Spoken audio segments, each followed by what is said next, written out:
Hey guys, I am DM Zone. This is Gamers Oasis. We're going to talk about spells and BX.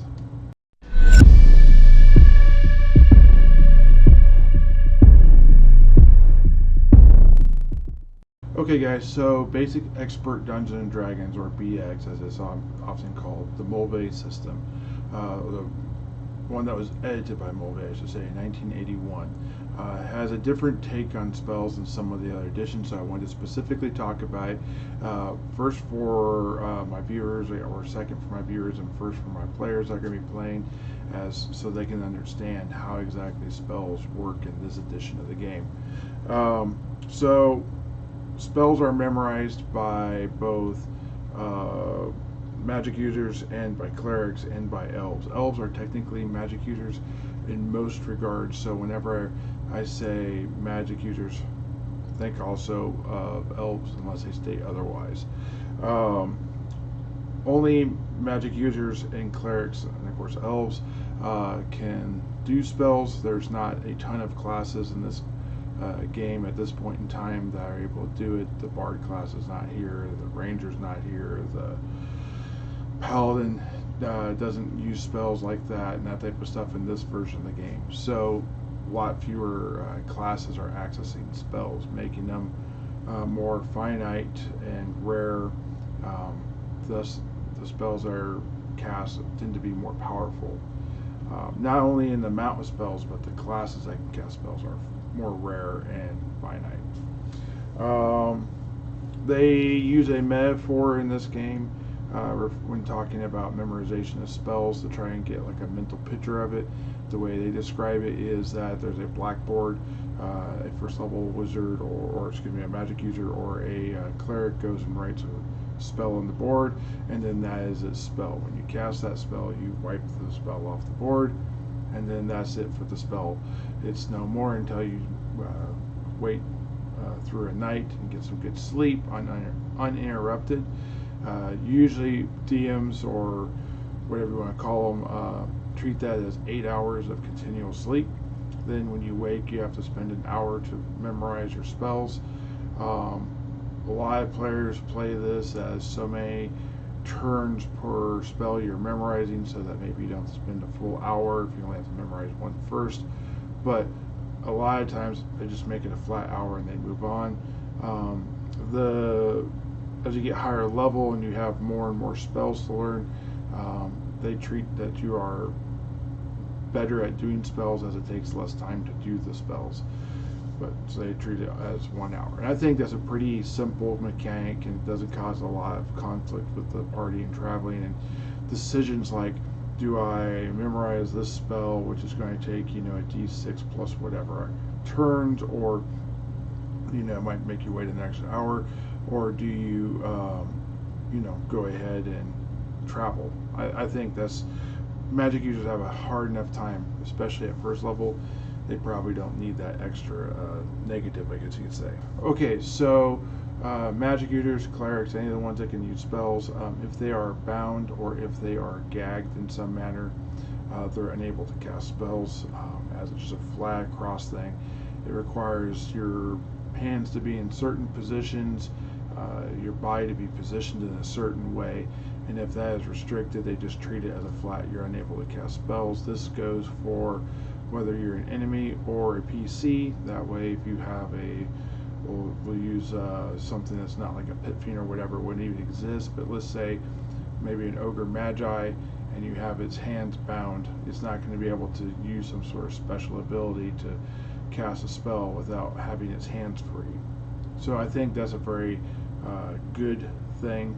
Also, kind of I won't say a strange limitation, but a strict limitation is that you're not unable to move at all to cast spells, and the spell is considered to take the whole turn, so you can't cast a spell and then move, or then take a few steps and then cast a spell. You hit your position, you face the direction you're going to probably change your facing, but you know what I'm saying, you stand there and you cast your spell. There's no running, there's no walking, there's no none of that.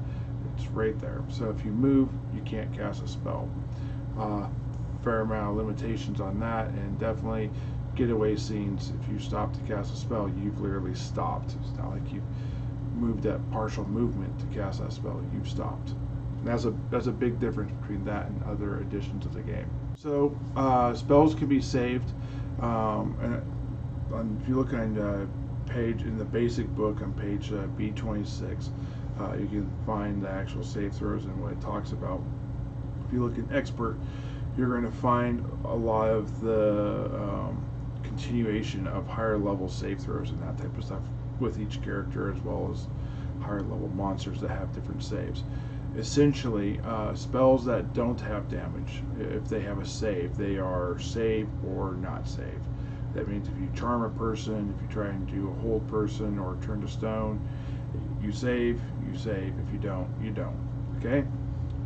If it is a damage-based spell, generally it is save for half, because most spells, I want to say all spells in basic or the BX version of the game, are complete magic damage. It's not like you throw a rock type of thing, and some of it's magical and some is that.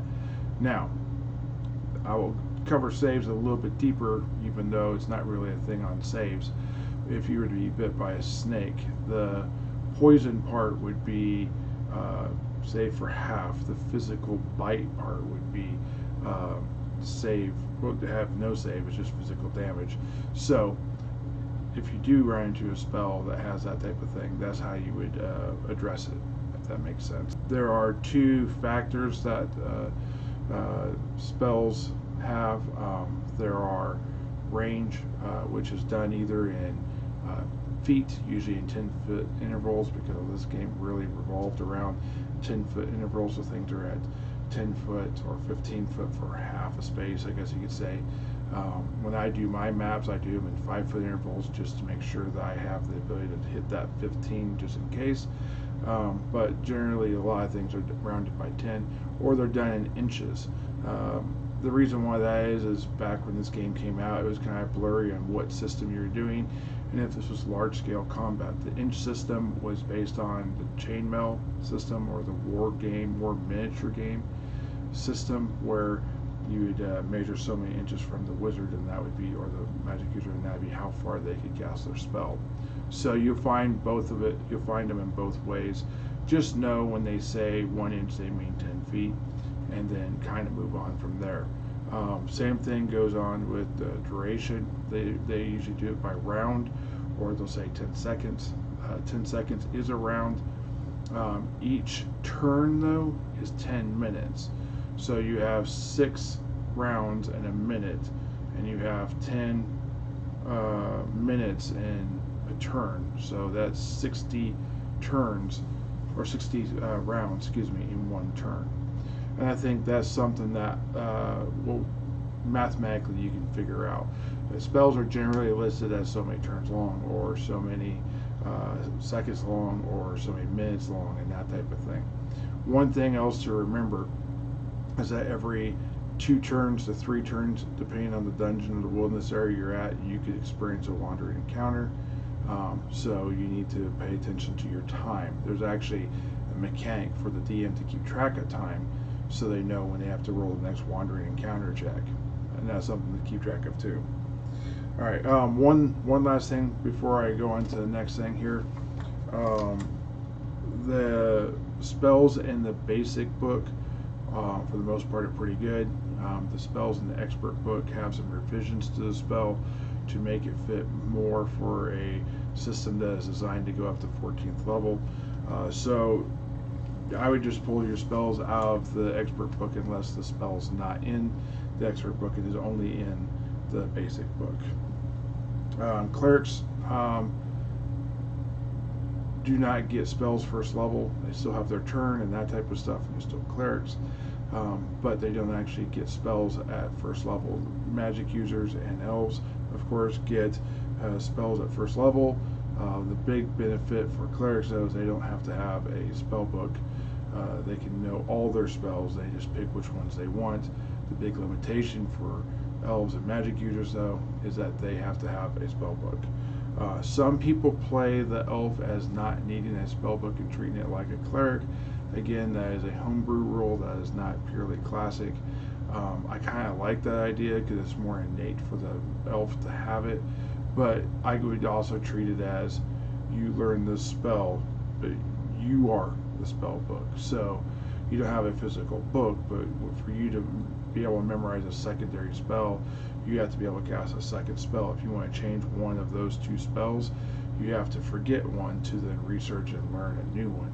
And I would say that's probably a good way of going. Just like a spell book, though, if you know two firsts and a second because you are a third level elf, I would say that you'd have two firsts and a second. But if you wanted to cast the same spell twice, that would be just fine. You just have another spell you know, but you can't cast. So you're still limited by the number of spells you know. So I think it kind of balances out in the end. About spell progression, about what spells you learn when you go up a level and that type of stuff, how you get that new spell, there's a couple thoughts on it. One is that you have the DM roll or pick, or you have the player roll and or pick. I think I'm going to side on the fact that the player will roll because it's their character and it kind of gives them that excitement of maybe I'll get lucky. And then if they don't like it and they want to research a spell, then they have to dedicate a certain amount of time. And I'll look more into what researching spells and that type of stuff for scrolls and what that would be. Because basically if they can create a scroll, they can create a page in their spell book to go ahead and add the spell to the spell book. For the most part, I believe that is to be a correct statement. And I think that's the way I would do it, because you don't necessarily want a player to be able to go, I want sleep, because sleep is awesome. And, or you want to be like, I will never take magic missile. They might get magic missile by mistake. Same thing with an elf. An elf would have the same thing, but instead of scribing it directly into their spellbook, they would go ahead and do that. Now, there is some other further magic stuff that people would do. Like one of the things they had was that elves can't use scrolls, that only magic users and thieves and clerics can use scrolls at the appropriate levels, but that elves can never use scrolls. I'm not a huge fan of that. I think that if an elf wants to use a scroll, which means they have to do the read magic ability, in my opinion, that they should be able to cast read magic and then be able to do that. That'd just be one of their spells. They say that once you cast read magic, though, you know what the spell is. So you don't have to then have read magic up when you cast it. So if you have so many spells, let's say 5, and you cast read magic, and you can read all 5 of those spells and know what all 5 of those are, and then you label them and pull out your fireball when you need fireball, and pull out your whole person when you need whole person. I think that would be just fine. I just think that the difference is that you could have a magic user with it inside their book, and an elf would have to retain it inside their head. Which, I don't know. I think that'd be fine.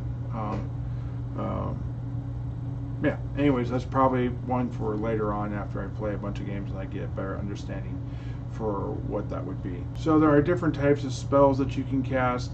And I know this is kind of a redundant statement to say it like that, but there are spells that target an individual or a thing. There are spells that go in a straight line type of thing, like a lightning bolt. There are spells like Cone of Cold that start small and grow to be a bigger.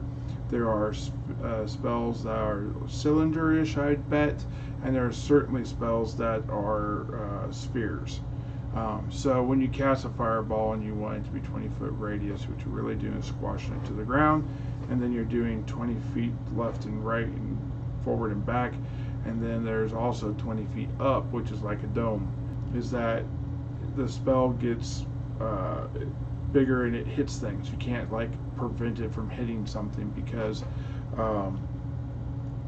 it's inconvenient for the fighter who's in melee with the goblins to hit the goblins and the fighter. You will hit both. It doesn't really have sense-friendly targets, and you can avoid that. Okay, guys. Well, thank you for watching so far. I appreciate the followers and the people that have viewed my videos and that type of stuff. If you have any comments or concerns, go ahead and list it below. I know that there's a couple things I probably should have talked about earlier, like when I was doing the video talking about the classes, I should have said that clerics don't get spells at first level. That's probably an important thing for a person wanting to play a cleric to know. It's on the progression chart, so maybe that's a little hand holding, but I think it would have been a decent thing to talk about when I was making the cleric. Little things like that are things I hope to improve with my videos, so I may re-release these videos so they're a higher quality, but I can't know what I'm saying or doing wrong unless people are letting me know. So I do welcome feedback and your suggestions on how I can improve the video content I'm doing.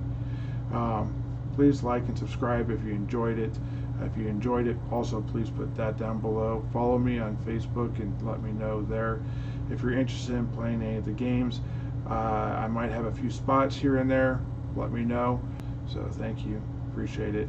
And keep rolling those dice.